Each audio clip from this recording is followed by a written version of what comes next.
लाल जी आहे ना ती नस आहे. तर कधी कधी आम्ही जेव्हा क्युरेट करतो ना तेव्हा काय पॉसिबिलिटी आहे की या नसला इंजुरी व्हायची चान्सेस आहे. कारण की माझं मुख्य उद्देश आहे तुमची गाठ काढणं. हां, जर त्या फेजमध्ये जर ही नर्व आहे ही एक्सपोज जरी झाली त्याला पॅरास्टिशन म्हणजे जडपणा होतो.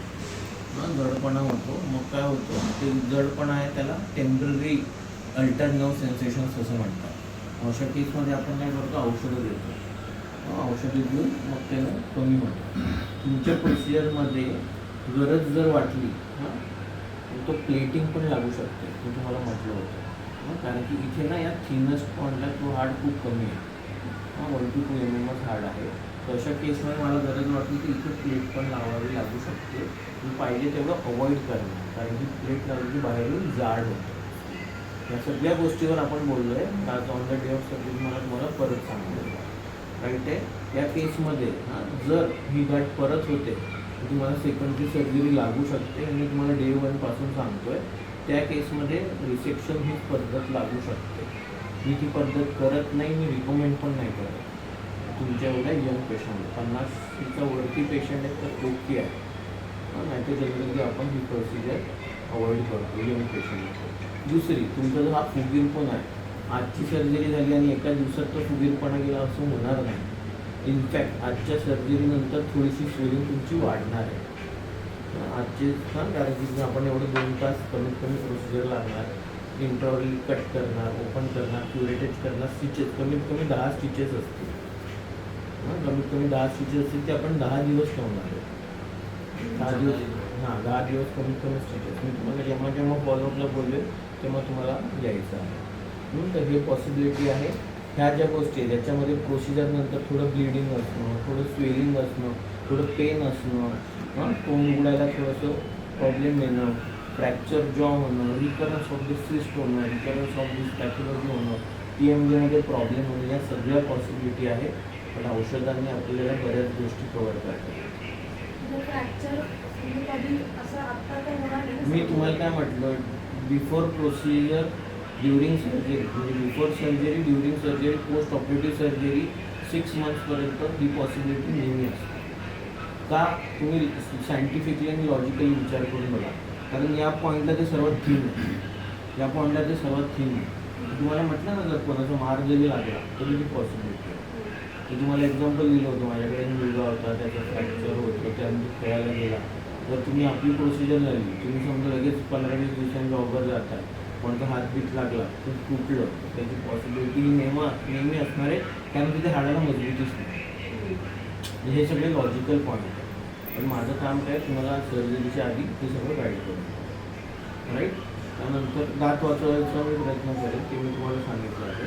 स्पेसिमनचा काही पार्ट आपण टेस्टिंगला पाठवणार आहे. तुम्हीच पाठवणार त्याचा आपण रिपोर्ट परत घ्यायचा त्याच्यासाठी यावेळेला मी माझ्याकडनं पाठवणार आहे. थोडं बेटर ठिकाणी थोडं ते रिकरिंग का होतं म्हणजे सिस्टचा नाही. रिकरन्स हे आत्ताच झालेलं आहे. मागच्या वेळेला आपण ऑपरेट नव्हतं केलं. अच्छा, आता चान्सेस कमी आहेत ना परत होण्याचे. हो, बट तरी पण मॅम 5 ते 10% आहे. अच्छा, 5 ते 10% आहे. आणि या केसमध्ये तर आहेच. रिकरन्स म्हणजे आतमध्ये इन्फेक्शन असल्यामुळे रिकरन्स होतं. This is not because of infection. This is happening because of it's a bone tumour. Odontogenic benign odontogenic ट्युमरच म्हणतात. हाडाशी रिलेटेड ट्युमर आहे. अच्छा, ट्युमर म्हणजे काय हाडाची ग्रोथ होत कोणत्याही भागाची ग्रोथ होणे त्याला ट्युमर म्हणतात ना साध्या भाषेत. आणि बिनाईन आहे म्हणजे शरीरात न पसरणार आहे. म्हणजे त्याचं रिस्क नाहीये. म्हणजे रिस्क तर आहेच ना. पण कॅन्सरस नाही. कॅन्सरस म्हणजे याचा पार्ट काय आहे हा शरीरात फैलणारा जीवाला धोकादायक नाही. बट लोकली ॲग्रेसिव्ह तर आहेच ना. रिकरन्सचे चान्सेस तर आहेच. म्हणजे 5 ते 10% कोणीच तुम्ही जगात कोणाकडेही जा मी डे 1 पासून सांगतो. आणि आपण परत सर्जरी करायची वेळ आली तर पण मग ते तिचं हे सगळं एकदमच नाहीसंच होऊन मग तसं तर नाही ना म्हणा. तसं करावं लागू शकतं. मी डे 1 पासून सांगतोय. या प्रकार ट्रीट करायच्या 2 पद्धती आहेत. म्हणजे आज तुम्ही पहिल्यांदा येतात आम्ही कमीत कमी 5 तुमचं बोलणं ऐकते घरातून. सॉरी परत ते नाही विचारलं. नाही ऐका तुम्ही घरातनं जरी ऐकताय तरी माझ्यासाठी तुम्ही पहिल्यांदा भेटता. येस मला माहिती नाही तुम्ही कोण आहेत मावशी. बहीण आहे तिची. हां ठीक आहे, बहीण आहात ना. म्हणजे मागच्या वेळेला तुमचे बहुतेक मिस्टर मिस्टर आले. हां, तुम्ही हे त्यांना पण सगळं गाईड केलेलं होतं.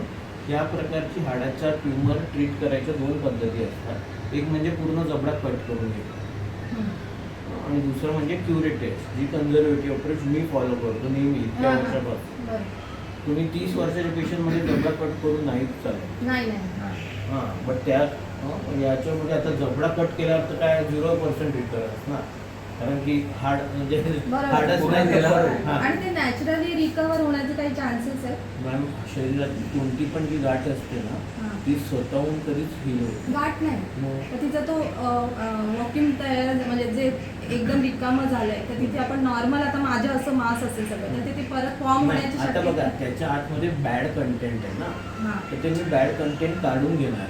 हां तर ते बॅड कंटेंट काढल्यावरती मग तिथे नॅचरल हिलिंग आहे. होईल ना ते आपल्याला every 1 month 2 month 3 month 6 month 9 Follow-up month घ्यायचं. ते आपल्याला रेडिओग्राफिक फॉलोअप करावं लागतं आणि इंट्रावरली चेक करावं लागतं. पण चान्सेस आहेत ना की ते 100% ते हिलिंग होणारच ना.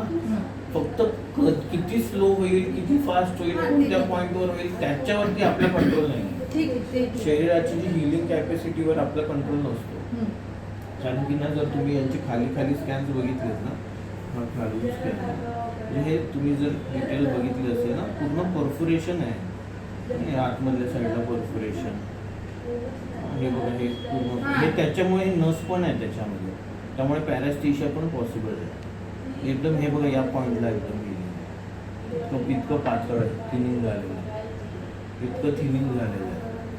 जर तुम्ही दुसऱ्या कोणाकडे सर्जनकडे जाणार तर तो म्हणणार सरळ जबडा कट करा आणि जीवनभर घरी बसा.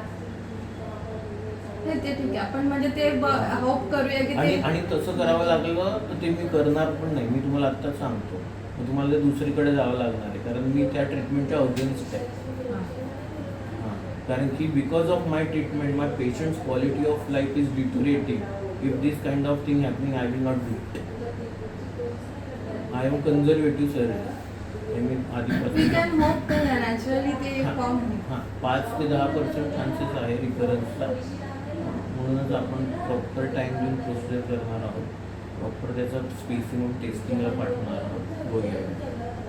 राईट, पोस्ट ऑपरेटिव्ह पण तुम्हाला खायचे वगैरे पथ्य वगैरे हां, असते ते ठीक. ते मी तुम्हाला सांगेन. हम्म. राईट, मी तुम्हाला ज्या गोष्टी सांगितल्या ना त्या लिखित स्वरूपात पण आहे, हम्म. त्या तुम्ही वाचून घ्या. मला एक 5 मिनिट अजून तयारीला लागणार आहे. म्हणजे प्रोसिजर, तुमचं नाव, तारीख, सर्जरीचं ठिकाण, तुमचं बिडायनोमॅटिक ट्युमर आहे, सर्जिकल क्युरेटेज आणि peripheral osteotomy under local anaesthesia ते आपण करणार आहोत. याच्यामध्ये post operative swelling, bleeding, injury to the adjacent teeth हे सगळं पॉसिबल आहे. रिकरंट इन्फेक्शन, राईट, इन्फेक्शन म्हणजे पस होणं पण हे पॉसिबल